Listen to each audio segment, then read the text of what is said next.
આજે 4 રાજ્યોની 15 વિધાનસભા બેઠકો પર પેટા ચૂંટણી ઝારખંડમાં બીજા તબક્કે મતદાન આજે ઉત્તર પ્રદેશ, પંજાબ, કેરળ અને ઉત્તરાખંડની 15 વિધાનસભા બેઠકો માટે પેટા ચૂંટણી થવાની છે। આ ઉપરાંત ઝારખંડમાં બીજા તબક્કા હેઠળ 38 વિધાનસભા બેઠકો અને મહારાષ્ટ્રમાં તમામ વિધાનસભા બેઠકો પર મતદાન થવાનું છે। આ તમામ બેઠકોની મતગણતરી 23 નવેમ્બરે કરાશે। જો કે પેટા ચૂંટણીની પરિણામોની ડિરેક્ટ અસર સંબંધિત વિધાનસભા પર પડશે નહીં। ઉત્તર પ્રદેશમાં કટેહરી, કરહાલ, મીરાપુર, ગાઝિયાબાદ, મેઝાવાન, સીસામાऊ, ખેર, ફૂલપુર અને ફુંદારકી વિધાનસભા બેઠક પર પેટા ચૂંટણી થવાની છે। આ તમામ બેઠકો પર કુલ 90 ઉમેદવારો ચૂંટણી મેદાનમાં છે। ગાઝિયાબાદમાં સૌથી વધુ 14 ઉમેદવારો છે। ઉલ્લેખનીય છે કે 2022ની વિધાનસભા ચૂંટણીમાં સીસામાऊ, કટેહારી, કરહાલ, કુંદારકી વિધાનસભા બેઠકો પર સપાનો વિજય થયો હતો, જ્યારે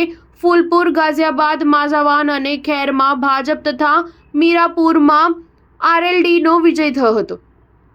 પંજાબમાં આવતીકાલે 4 વિધાનસભા બેઠકો પર પેટા ચૂંટણી થવાની છે। કેરળમાં 1, ઉત્તરાખંડની અને 1 વિધાનસભા બેઠક માટે પેટા ચૂંટણી થવાની છે। ઝારખંડમાં બીજા તબક્કા હેઠળ 14,218 મતદાન મથકો પર સવારે 7 વાગ્યે મતદાન શરૂ થશે અને સાંજે 5 વાગ્યા સુધી ચાલશે, જ્યારે 31 મતદાન મથકો પર મતદાન 4 વાગ્યે સમાપ્ત થઈ જશે। ઝારખંડમાં આજના મતદાનમાં મુખ્યપ્રધાન હેમંત સોરેન તથા તેમના પત્ની કલ્પના સોરેન તથા વિરોધ પક્ષના નેતા અમરકુમાર સહિતના 528 ઉમેદવારોના ભાગ્યનો ફેસલો થશે। સ્ટાર ન્યૂઝ 7 હંમેશા સચ્ચાઈની સાથે।